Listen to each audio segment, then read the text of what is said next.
ఆత్మీయుడును కోల్పోవడం బాధాకరం. మంగరాజు చిత్రపటానికి ఘన నివాళి అర్పించిన ప్రముఖ లాయర్ పులగం రామకృష్ణారెడ్డి, రిటైర్డ్ ఎండిఓ చిన్నారెడ్డి మరియు పాస్టర్ శ్యామల జక్కయ్యలు.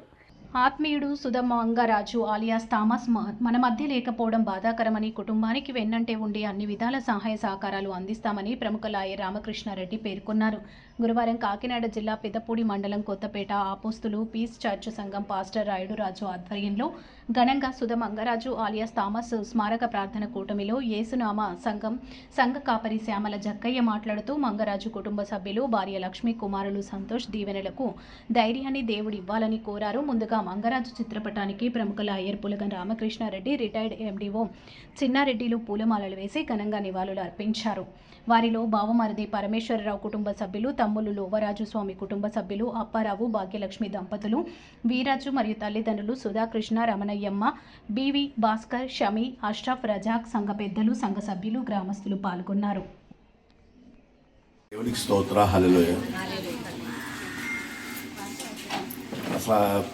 ఇక్కడికి విచ్చేసిన మన పాస్టర్ రాజు గారికి, పెద్దలకి, మా పాస్టర్ గారు శ్యామల జక్కయ్య గారికి, అలాగే మీ అందరికీ కూడా ధన్యవాదాలు తెలియజేసుకుంటున్నాను. ఇది ఊహించిన పరిణామం అంటే అసలు ఎప్పుడు నా జీవితంలో కానీ ఇలా జరుగుతుందని, ఈ కార్యక్రమానికి నేను ఇలా రావాల్సి వస్తుందని చెప్పి అసలు నా కళ్ళలో కూడా ఊహించలేదు. ఎందుకంటే ఎప్పుడు నా ఆత్మీయుడు అన్నా కూడా నా ఆత్మీయ సోదరుడి కింద వెలిగాడు మంగరాజు గారు, థామస్ గారు. పెద్దోడు, చిన్నోడు అలా అందరితోని కూడా కలగలుపుగా ఉంటూ నా కష్టంలోని, నా సుఖంలోని కూడా నా వెంబటి నడిచాడు. చాలామందికి చాలా సహాయం చేస్తున్నాం సార్. లాయర్గా ఏంటంటే మన దగ్గరికి వచ్చిన ప్రతి ఒక్కళ్ళు కూడా వాళ్ళ కష్టం నుంచి గట్టెక్కించాలి, వాళ్ళని ఓదార్చాలి, వాళ్ళ కుటుంబాలు బాగుండాలని చెప్పే సాధారణంగా మేము కోరుకుంటాము.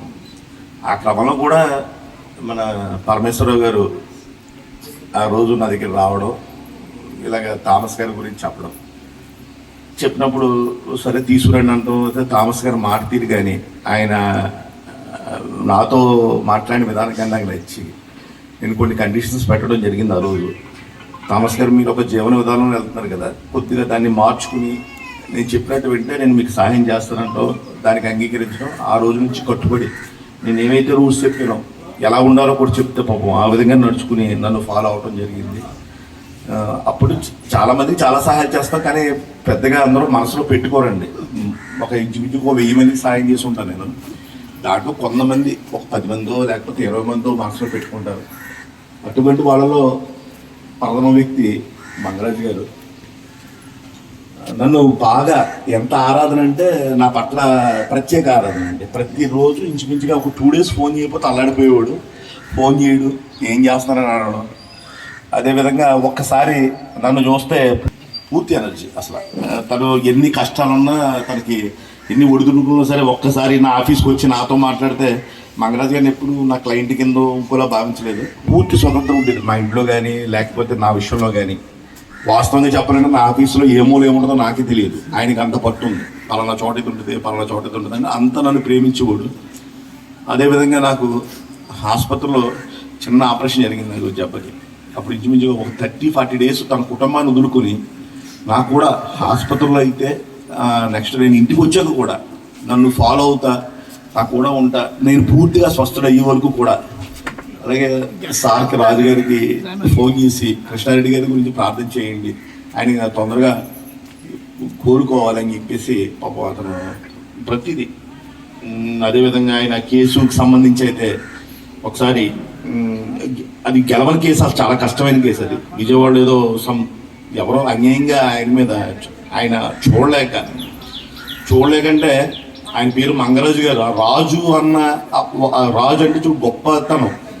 అంటే తను ఏది వాడినా చివరికి పెన్ను వాడినా సరే తను తుడుచుకుని జాగ్రత్తగా పెట్టుకుంటాడు. ఒక కళ్ళజోడు వాడినా సరే అంటే నీట్నెస్ అనమాట, చాలా నీట్నెస్. ఆ రాయల్టీ మెయింటైన్ చేసేవాడు.